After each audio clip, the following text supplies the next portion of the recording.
21. dan je toplotnog talasa i moja bašta, ovo što vidite iza mene, odlično podnosi ekstremno visoke temperature. Biljke normalno plodonose, nisam izgubila nijednu biljku, a ono što je najvažnije, u bašti nemam najesti. Baštovanstvo je potrebno prilagoditi vlastitom životu, a cilj svakog baštovana bi trebalo da bude jedna ovakva samoodrživa bašta. Taj cilj sam postigla i u ovoj epizodi želim da pričam o 3 stuba samoodrživosti u mojoj bašti. S razlogom snimam u 15:00 zato što je tada bašta nekako najizloženija visokim temperaturama i možete da vidite kako je ona pala, ali i dalje je bujna i zelena. U bašti nemam najezdi zato što sam postigla ono što se zove prirodni imunitet bašte. U pitanju je biodiverzitet. Prvi stup prirodnog imuniteta moje bašte jeste mešovita sadnja.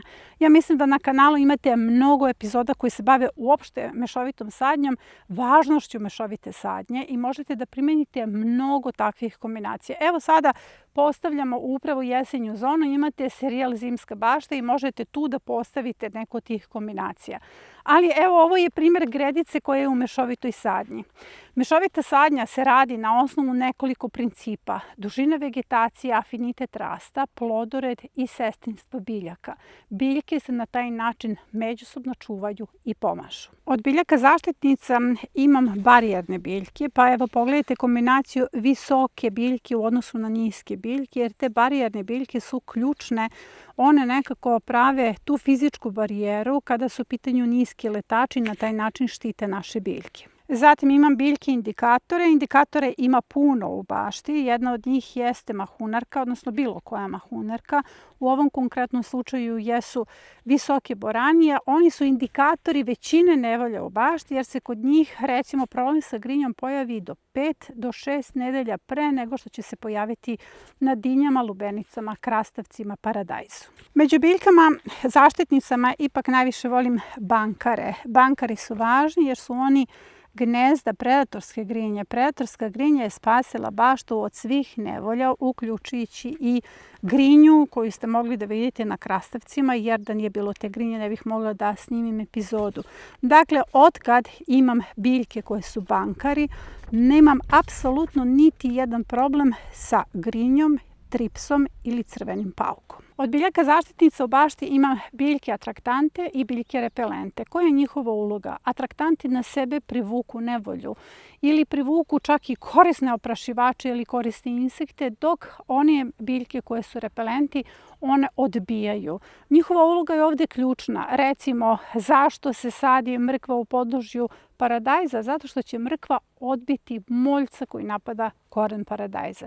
Dakle, imamo mnogo takvih kombinacija i mnogo informacija o tome na našem YouTube kanalu, jer kada povežete sve te sisteme, onda vidite da biljke rade u tom sistemu jedna za drugu, nikada jedna protiv druge. A sve ovo što vidite, ove suncokrete i amarante, oni nisu tu samo da bi bašta bila lepa ili da privuku oprašivače. Oni su tu da čiste tlo. U pitanju je fitoremedijacija, čistači tla od teških metala i pesticida. Pored toga u bašti je prisutno svo sideratno cveće, a njegova uloga jeste da podzemno čuva biljke, odnosno da štiti njen koren. I sve ovo o čemu pričam je zapravo jednostavno, ali kad bih mogla još više da pojednostavim vama, tu kompletnu mešovitu zaštitu biljaka mogu da podelim na jednogodišnje, dvogodišnje i trogodišnje. Šta je možda stup zaštite moje bašte? To su višegodišnje biljke, to su biljke bankari. Zatim, naredni na tom nivou zaštite jesu dvogodišnje biljke. Tek onda govorimo o jednogodišnjim biljkama koje smo postavili u tom sistemu mešovite sadnje u ovoj sezoni. Zašto je to važno? Zato što bašta, da bi bila samoodrživa, mora imati višegodišnje biljke. To znači da ne možete tek tako da zaorete svoju baštu, da rasturite sva gnezda, zato što gubite ono što je najvrednije, a to su višegodišnje biljke zaštitnice. Pogledajte ove dvogodišnje biljke zaštitnice. U pitanju je blitva koja je cvetala i peršun koji je cvetao. Tako imam mrkvu koja je cvetala, paštrnjak, celer. Njihova uloga nije samo da daju seme. Njihova uloga je da na sebe privuku parazitsku osicu i različite vrste korisnih stenica. Na taj način se ostvaruje predatorski lanac. Ali ipak najvažniju ulogu imaju višegodišnje zaštitnice. U pitanju su biljke bankari. Evo već sada možete da vidite kako je živo ovdje. Koliko zapravo, bez obzira što su visoke temperature i što je 15 i 15 trenutno, dakle mi smo trenutno na udaru jakog sunca, sve vrvi od života. Jedna od biljaka bankara jeste upravo gaves. Sljedeća biljka bankar je hren. Zatim slezovke koje su se trenutno osušile. Ovdje je jedna višegodišnja slezovka. Nakon toga juka i sada se krećemo prema također važnoj biljci bankaru. U pitanju je čičoka. Ne znam koliko ste pratili na kanalu, ali mogli ste da vidite da je ovdje usred snega postavljen zid od čičoke. Čičoka je izuzetno važna za postizanje biodiverziteta u bašti. Kao što možete da vidite, kao prvi stup samoodrživosti izdvojila sam mešovitu sadnju. Zato što prirodna zaštita bašte ne počinje primjenom prirodnih preparata. Oni dolaze nekako kao posljedica.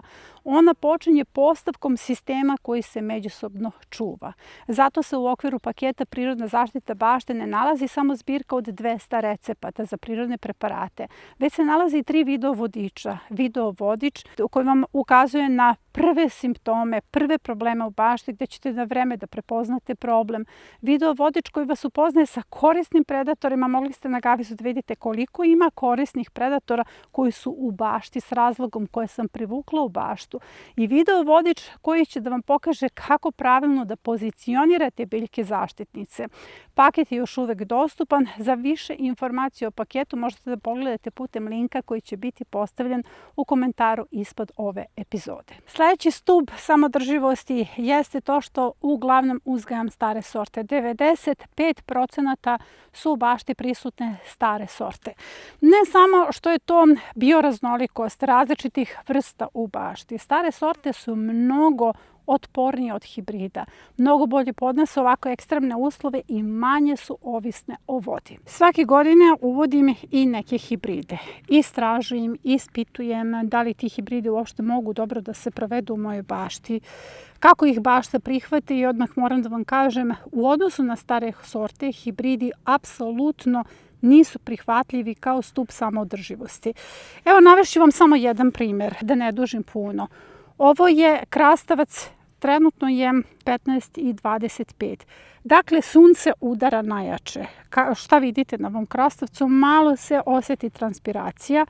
Krastavac je posejan 25. aprila. Njegov list je još uvek crn.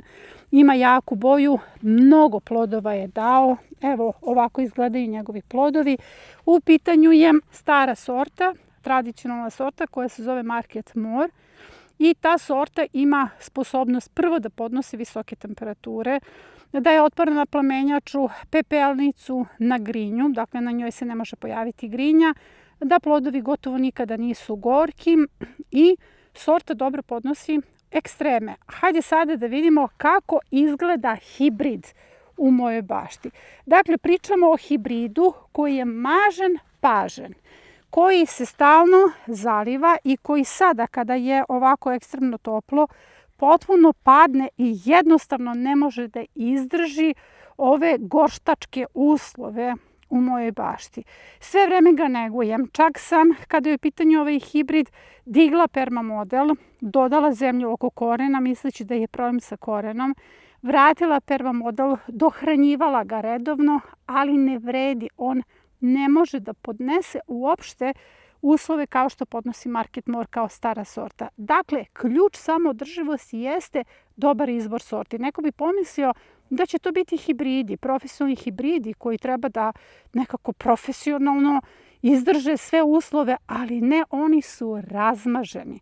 Dakle, ovo je biljka koja i dalje daje plodove, ovo što vidite ispred.